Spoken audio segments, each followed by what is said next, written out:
Hello everyone, it's Tuesday night down in the Mustang barn. Gonna be out of town this week. Gonna be out of town this weekend, so kind of spending the first couple nights this week out in the barn trying to get as much done as I can since I'll be gone all weekend and I won't get any work done. So, but we're gonna have a good time. We're gonna go to Chicago and see a couple things in downtown. We're going to watch fireworks. Going to see a parade. It's going to be a good time. So, let me show you what I got going on. Started working on this a little bit last night. Alright, so I got most of this cleared out, right? I got a little bit of sandblasting to do down in this area and this area. I've got to put in my new trunk drop here. These are things I want to get done before I paint the bottom. Got to sandblast the wheel wells. Finish my patch that's midway done. Do a couple more patches. There. In here I thought, I'm not sure if I'm going to patch that or if I'm going to... Yeah, I'm probably going to have to patch it. I was thinking if it was just little dots like this, I might just fill it with a welder, but when it's like that, I think I'm going to patch it. So, probably patch that, then sandblast the entire, all this, and then the inside, and on the bottom, of course. Get all that nice and sandblasted so I can try to paint it all at once. Now, the other thing that I need to get done before I can paint this underneath, I am doing a modification to the seat pans. This has a pan, I'll show you in a minute, on the inside that the seat sits on.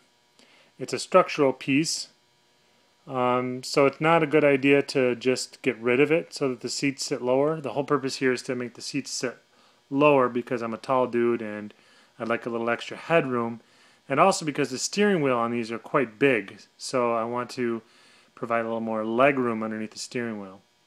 So these seat pans obviously have spot welds here. Now, since I'm going to be welding those, I'm going to be modifying those seat pans and welding them back in, I'd like to do that before I paint the bottom so I don't, burn the paint on the bottom when I weld it back in. So we're getting there, guys. It's just taking longer than I'd like. Now let me show you what I'm working on tonight.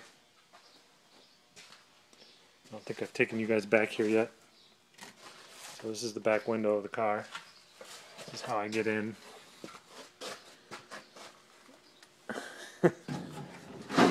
Okay. It's a tight squeeze, but we can do it. So yeah, I've been working on tearing out. I got the heater box out last night. I freed up a bunch of wiring. I got the windshield wiper motor and arms transmission out.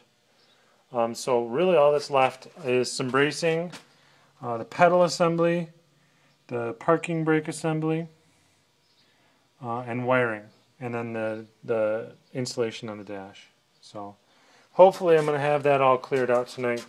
That's my project, that's my goal, so that the inside here is ready to strip and paint. So I'll turn you back on when I got this all done. Oh, I guess I could quick show you. Now I'm going to go through the windshield hole.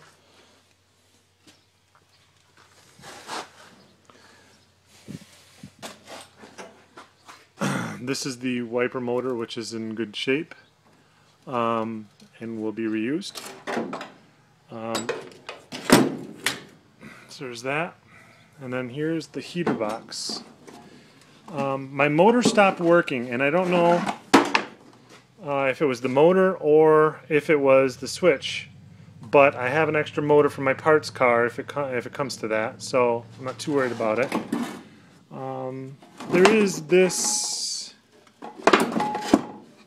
hole here, which is weird because it looks like it's been cut open with a razor blade or something. Maybe there's a mouse in there. I tried to get it out. Dead mouse or something. But heater box is in good shape. I'll be reusing that. I might get a new cardboard because, I mean, it's already pretty rotted. Yeah, I mean, it's not that rotted that bad, but see, like, this is ripped. And then this hole would be interesting, weird to patch. And this is the most visible part of the heater box. So I think I can just order this cardboard piece. So that's where we're at with the heater box. All right, back to work, guys. All right, well, we got the wiring harness out. I'm really glad that I'll be replacing this because not only is it brittle, it has a million bad connections.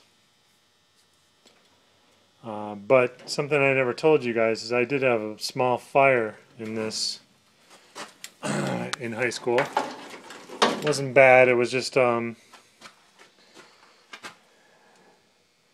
small smoking under the dash, and the door, the courtesy light switches fried, and I ran out quick and undid the battery before it got to be a real fire, so that was a good thing. But needless to say, it's time to replace this wiring. Now let's take a look at what we got going on here. On the outside, I was showing you how here there's a lot of holes, and this is bad here, and this doesn't look much better here. So I'm going to probably put in most of that toe board that I got with the parts car here, and I'm going to hope that this firewall is okay, because this in here is a bitch. So I'm going to sandblast that and see where we're at. This is kind of interesting. We've got seam sealer. Runs. Bottom of the cowl, again, a lot of surface rust, but no holes. I'll be sandblasting that and see how it goes. I'll need to replace this gasket because these studs are shot. Moving up, nothing super surprising, just lots of surface rust and more of the same. A hole there.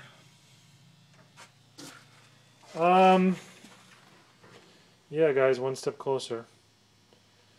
Lots of work to do, but we're getting it. A little discouraged. I guess mostly because I don't know. I keep, probably the last 3 videos I keep saying, a couple weeks I'll be painting the floorboards. 2-3 weeks I'll be painting the floorboards. Maybe in a month I'll be painting the floorboards. I think at this point, with all this work that needs to be done on the interior and all the patching that needs to be done, I think I'd be happy to have the floorboards painted and under the dash painted by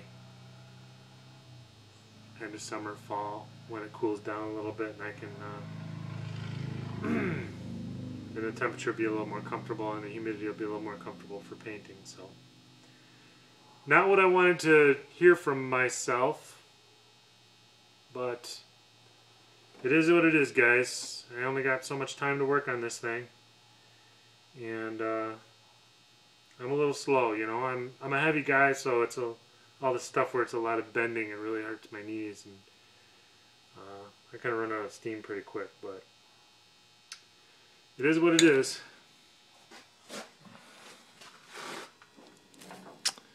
Yeah.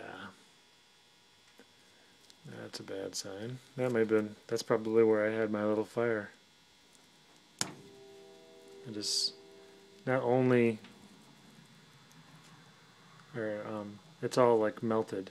This is all melted and fused. Lovely. Alright guys, I'm gonna let you go. This video's getting too long. But one more thing accomplished on the checklist. Thanks for watching. Have a good weekend. You probably won't see much of me over this weekend. So you guys have a great Independence Day holiday, and go America. Bye.